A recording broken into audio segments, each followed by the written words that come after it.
Emakhosini, so la ngizokhuluma nomuntu othi makhosi nginamanono but ayangihlupha. I've seen a lot of you nisebenzisa the pink and powder blue candle manenza maladi or emsamo manzama accommodator amanono wenu. I'm gonna take it from that route ne ngikhuphuke nayo ngephezulu. Amanono, there are two kinds of amanono, and usually uyibona ngala makhendlela lawo enosebenzisayo. The pink candle represent a type of amanono, a type of a spirit somntwana that has once tapped into the earthly realm, be it was a miscarriage, an abortion, or a child that once lived for a few days, few months or years, and she or he passed on. So the pink, it's more like, I am pure, but I need your love. It's a type of mntwana that needs a sense of love from you as the mother or as the parent. You need to show some love. Again, it's all about the love. It's all about ukumbonisa ukuthi angikulahlanga just because me and you don't live in the same realm, but that doesn't mean ukuthi I no longer care for you.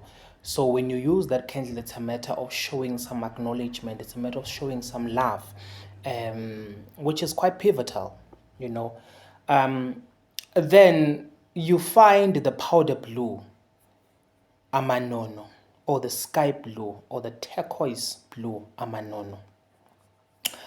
Now, these are, what can I call it, heavenly pure beings, zabantwana. These are type of spirits that have never tapped into the earthly realm.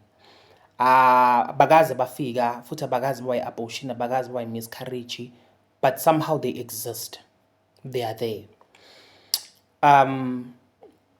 Then yibo most cases who present themselves with using the powder blue or the sky blue, the turquoise blue color, candle ezambathweni and stuff like that.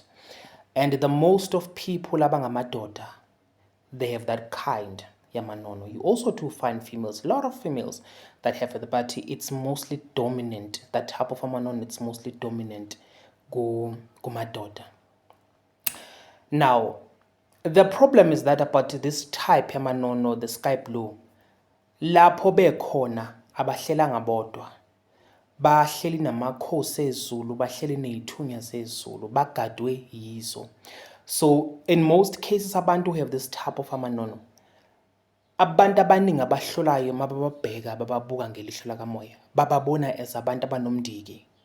They see them as ama-symptoms wokubona lawa manono lawayana, ama-symptoms oyidlozi lomndiki are similar like this.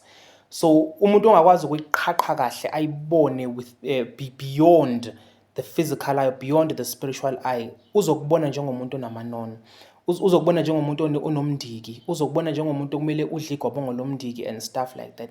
Kanti actually unamanono.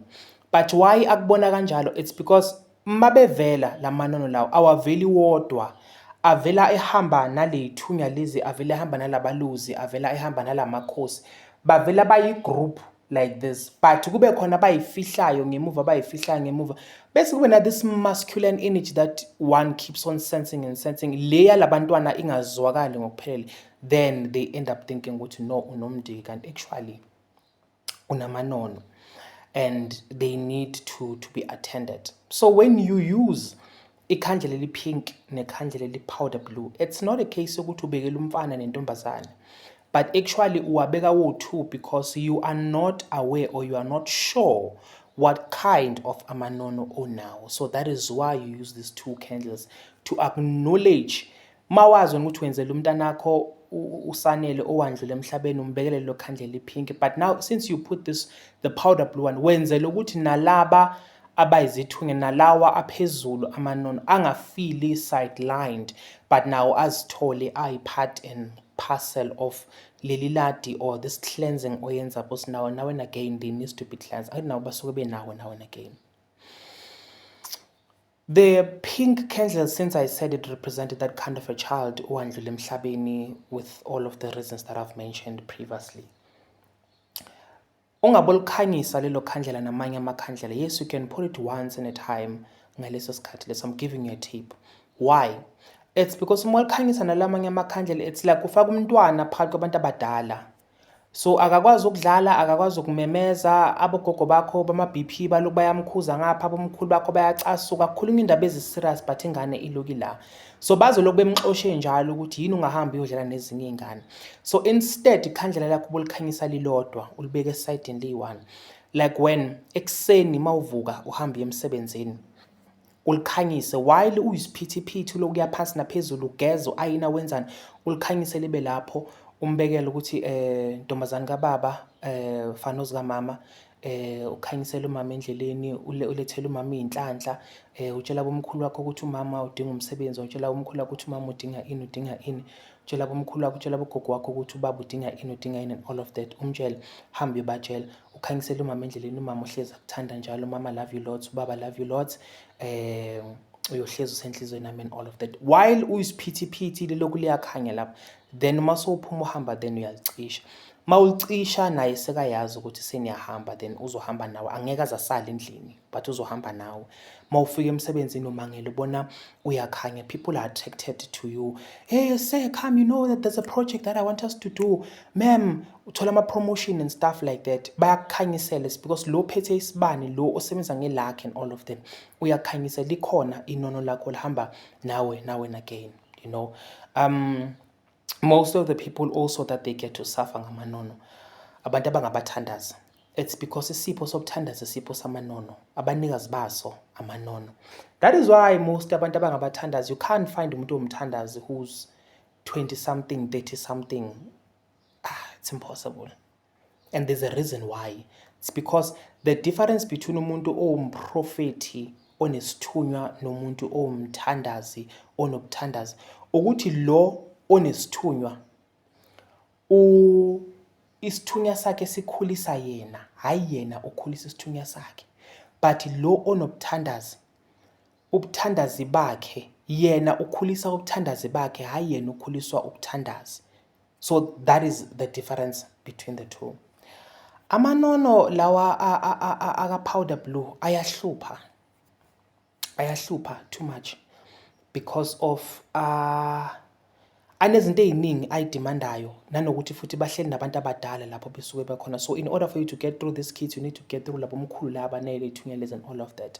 So I think I would have to do a teaching sometime and explain them furthermore. So far iladi that I've seen abantu belenzela amanono, it's perfect, it's fine. The only mistake that I see ukuphana kwey'mpahla. Ungaziphi iy'mpahla uziphi umntana kasisi wakho, uziphi umntana kabhuti wakho, hayi umuntu wangaphandle. Can you imagine abantwana abalwela i-toys, alwela i-toys, abona i-toys lakhe idlala ngomunye umntana? Zazi yini-ke iy'mpahla azazi ukuthi zinye zakhe ayibona imbatha omunye umntana wangaphandle angahlobenanga nokuhlobana naye? Aware ukuthi wenza ukuthi leya mntana loyana abe nenkinga ngokwengqondo. Aware ukuthi uphambanisa iphaneli yaleya mntana loyana yamathongo. Sekunalo mntwana manje umlwisayo, angeke asaphasa leya mntana esikolweni kahle, angeke izinto zakhe zisahamba kahle. Yonke into yakhe yonke into yakhe, iy'ncwadi, yonke into yakhe izoloku icononozelwa ihlanganiselwa because kunalo olwisana naye because wena wamupha leza y'mpahla lesiya. But none besides, so far so good. Yeah, I'll see if there's something that I've missed, I will make a part 2.